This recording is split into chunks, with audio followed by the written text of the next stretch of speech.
पिंपळगाव नगर परिषद निवडणुकीमध्ये उमेदवारांनी प्रचाराची क्षमता अधिक ताकदीने वाढवली असल्याचं दिसून येत आहे।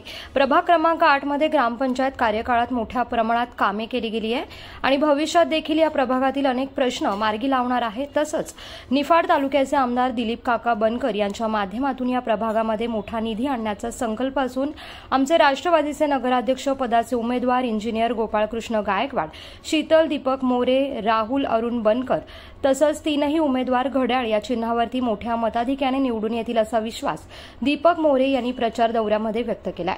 तर प्रभाग 8 मधून राष्ट्रवादीच्या प्रचारानिमित्त कार्यकर्ते मोठ्या संख्येने उपस्थित होते। News point Marathi, Pimpalgaon, Baswant. एकंदरीत प्रचार मी गेल्या 7-8 दिवसापासून माझ्या 8 नंबर प्रभागामध्ये मी, त्यानंतर माझी मिसेस आता ती उमेदवार करते, त्यानंतर राहुल दादा आहे ते पण उमेदवार आहे या प्रभागामध्ये, आणि नगराध्यक्ष पदासाठी शरदजी गायकवाड हे पण आहे। आमच्या प्रभागामध्ये ज्या काही समस्या त्या ग्रामपंचायतीच्या माध्यमातून सुटणाऱ्या नव्हत्या, त्यामुळे आता जी काही नगर परिषद आलेली आहे आणि तिथे जो नगरसेवक निवडून म्हणून जाणार आहे, जे बाकीचे उर्वरित कामं आहे आणि जे कामं झालेले आहे त्याचे नूतनीकरण करून त्याचं नियोजन करून पूर्ण कामं केले जातील। आता तुम्ही बघत असाल, ही जी गटार आहे, ही जी गटार दिसते, हे जे ढापे आहे, मी 5 वर्ष होतो आणि माझी मिसेस होती 5 वर्ष, राहुल दादाची मम्मी होती, त्यांचे पण 10 वर्ष या ग्रामपंचायत मध्ये काढलेले आहे। त्या काळामध्ये आपण गटारी करून आणि ढापे टाकलेले, मधल्या काळामध्ये कुठल्याही प्रकारचे काही काम झालेले नाहीये। त्यामुळे आता जे उर्वरित कामं जे आहेत आमच्या डोक्यामध्ये एकच आहे की ही जी गटार आहे, या गटारीमध्ये हे पूर्ण गटार काढून टाकायचे, पाईप टाकायचे, त्याच्यानंतर त्याला जाळ्या टाकायच्या आणि वरतून सिमेंटीकरण करून की जेणेकरून आमच्या लोकांना येण्या जाण्यासाठी जागा जी आहे ती व्यवस्थित होणार। आणि काही ठिकाणी असे प्रॉब्लेम आहे की जर कोणी मृत्युमुखी पावलं तर ती मयत काढण्यासाठी सुद्धा खूप अडचण येते, तिथे सुद्धा पाईप टाकून वरतून सिमेंटीकरण रस्ता करण्यात येईल। त्याचबरोबर तुम्ही बघत असाल, पूर्ण रात्रीचे जर पूर्ण एरियामध्ये जर फिरलाय तर प्रत्येक एरियामध्ये, प्रत्येक बोळामध्ये तुम्हाला लाईट लावलेला दिसेल। म्हणजे आम्ही त्या 10 वर्षाच्या कालखंडामध्ये प्रत्येक गल्ली बोळात लाईट लावलेला आहे। त्याच्यामुळे आता आम्ही ज्या प्रभागामध्ये फिरतोय, या प्रभागामध्ये आम्ही एक समाज मंदिरापाशी हायमास लावलेला आहे, आमच्याच काळातला आहे। त्याच्यानंतर अंगणवाडी जिथे आहे त्या मधल्या सेंटरला पण एक हायमास लावलेला आहे मोठा, आणि आता सध्याच्या परिस्थितीला आताच एक हायमास इकडे या परिसरामध्ये वरच्या सत्यजित मोरे त्यांच्या समोर इथे एक घेतलेला आहे। म्हणजे असे जवळजवळ, आणि एक खाली इकडे मुठा आहे तिथे एक हायमास घेतलेला आहे। म्हणजे या परिसरामध्ये सर्वात जास्त जर लाईटचं काम केलं असेल तर ते आमच्या कालखंडामध्ये झालेलं आहे।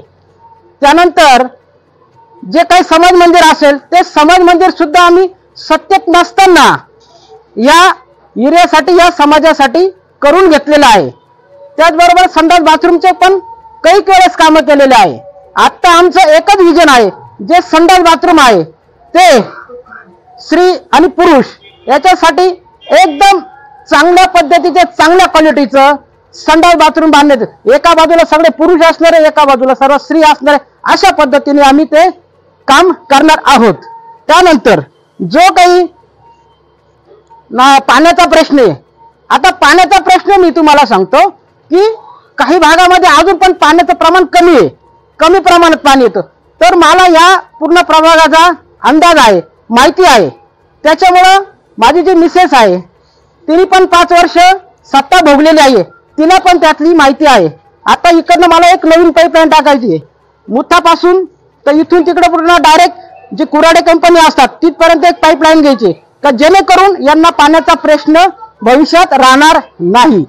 त्यानंतर जे काही तुळजाभवानी बँक आहे तिथून एक इकडं दत्तू मोरे असेल, त्याच्यानंतर अनिल मोरे असेल, तिथून एक पाईपलाईन घ्यायची आहे, तिथला पाण्याचा प्रश्न आपल्याला मिटून टाकायचा आहे, कारण तिथे सुद्धा पाणी कमी येतं. त्याचबरोबर इकडे जर गेलं तुम्ही जयेश कुराडे वगैरे ते असेल त्या परिसरामध्ये पण तिकडे पाणी कमी येतं, तिकडे एक पाईपलाईन टाकायची आहे आणि जे काही गली बोळातले रस्ते पूर्ण सिमेंटीकरण करायचं, हे आमचं विजन आहे. आणि 100% आम्ही दोघे करणार म्हणजे करणार. आम्हाला जे काही अध्यक्षपदाचे जे दावेदार आहे ते पण 100% चांगल्या मताने निवडून येणार आणि आमच्या मतदारसंघामधून सर्वात जास्त मतदान आमच्याकडूनच होणार, हा शब्द मी सर्व पॅनलच्या नेत्यांना देतो. त्याचबरोबर आपण सर्वांनी बघितलं असेल की इतकं मोठं गाव झालेलं आहे. या गावामध्ये जर आपल्याला सर्वात जास्त वेळ देणारा माणूस आणि नगराध्यक्ष जर हवा असेल तर त्यांचं नाव एकच आहे, शरदजी गायकवाड यांना बहुमताने आपण विजयी करावं. त्याचबरोबर आपल्या वार्डामध्ये म्हणजे माझ्या वार्डामध्ये माझी मिसेस ही शीतल दीपक मोरे ही उमेदवारी करते, तिला पण आपण भरघोस मताने विजयी करावं. त्याचबरोबर राहुलजी बनकर यांना पण भरघोस मताने विजय करून आपण सेवा करण्यासाठी आपण नगर परिषदेमध्ये पाठवावं, ही सर्व मतदार बंधू भगिनींना विनंती करतो आणि थांबतो.